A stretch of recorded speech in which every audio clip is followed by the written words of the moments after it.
काम झाला. काम झालं? हो हो. म्हणजे 3 दिवसाचा उपवास मिळाला. फिरले भात पाहिजे गळ्या आणि पटकन आवाज 3 दिवस काय खाऊ ना गुट्टी उचलला घेऊन येलो.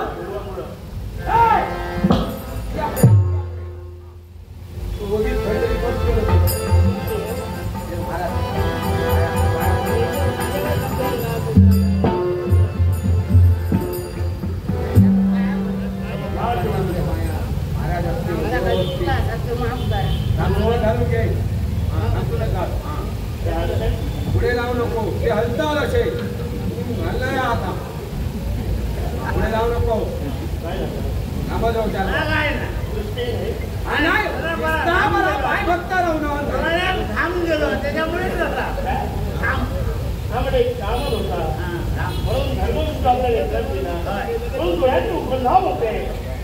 जमिनीचा आणि ह्याचा तांब्या जुळणार जमिनीचा आणि ह्याचो आज काय त्याचा तांब्या जुळणार त्याच्यामुळे त्याचा तसा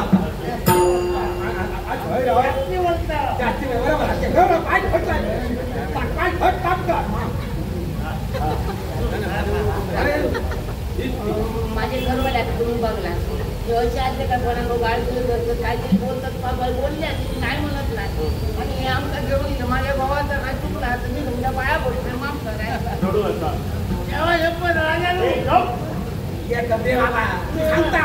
दारू खाऊन पण वाईट बोला ना कोणत्या पाजलेले म्हणे तुझा मासा लागायचा तेव्हा शपथ काय बोलतात पण मी वाईट बोलायला नाही. तुम्ही अन्यायी आहात म्हणून तुम्हाला एक बोललेलं नाही. एक महत्वाची जबाबदारी म्हणून यांच्या माध्यमातून या कांतीपूरच्या राजप्रासादात 3 दिवसाचा उपवास जो पुढे असेल त्याला तुम्ही इथे घेऊन घ्या. याला काढता येते हे देवताचे देव त्यांचं युवान आहे ना हे युवान बंद पडलं आहे. इमानाचा काम नाही करणं इमानाचा मी काम खायचं पुढे तुमचं काम कर कोणी तुमचा कोणी सांगला इमानाचं काम मी त्यांच्या मुखाने शब्द बाहेर पडले. 3 दिवसाचा कुठेतरी उपवास असेल त्याचा हस्त विमानाला झाला असेल तर या विमानाला गती मिळणार आहे. मला त्याला तुमच्या 3 दिवसाचा उपवास कोण आहे पण कधी कधी काय काय काय लागतात हो नाही सांग मग असा काय करतं मला खोटं बोलायला नाही होता 3 दिवस मी घेऊनही नाही 3 दिवस उपाशी असू काय करतात या भावाच्या नावाने रडते घरात दोन काय साम्राज्यात कोणी दुःखी नसताना एक मौली हा रुग्ण म्हणतंय त्याला कारण काय केलं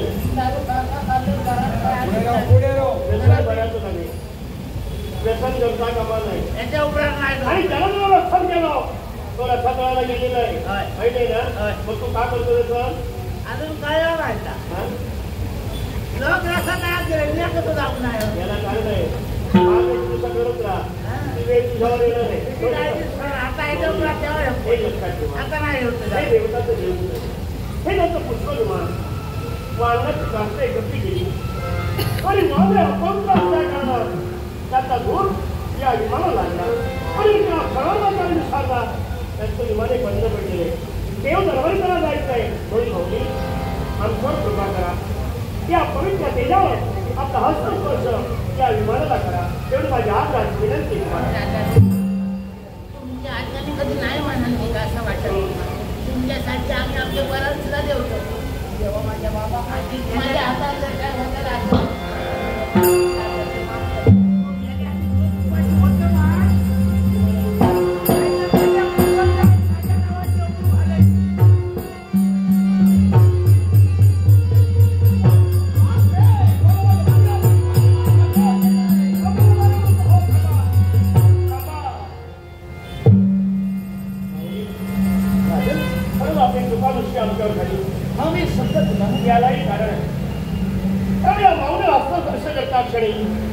या विमानाला गती मिळाली. विमानाच्या श्वासाला उड्डाण मिळवण्यात थांब एक शब्द आमच्याकडे बाहेर पडले. मला सांगा 3 दिवसाचे उपवास येऊन त्या माऊलीला हस्तस्पर्श केला विमानाला गती मिळाली त्याला कारण काय? याला कारण राजन मनात तुझ्या संभ्रम निर्माण झाला असेल यक्ष प्रश्न तुझ्या अंतर्मनात थैमान घालत असतील केवळ 3 दिवस उपवासी असणाऱ्या या माऊलींनी आपला फक्त स्पर्श या माझ्या विमानाला करता क्षणी भूमीला स्पर्श काढण्याचा माझं पुष्पविमान याच्या मुळाशी कारण काय माहितीये का कळत नकळत या माऊलींच्या हातून एक दिव्य व्रत घडलं गेलं आणि त्या व्रताची पुण्याई त्यांनी घरचे गतिमान झाले एक दिव्य व्रत हे शब्द आपल्याला पण 3 दिवसाचं महत्व आपल्याकडून आम्हाला जाणून घ्यायचं मनात तुझ्या आता प्रवेश केवळ याची स्पर्श करतात कारण आजचा दिवस आहे तो द्वादशीचा दिवस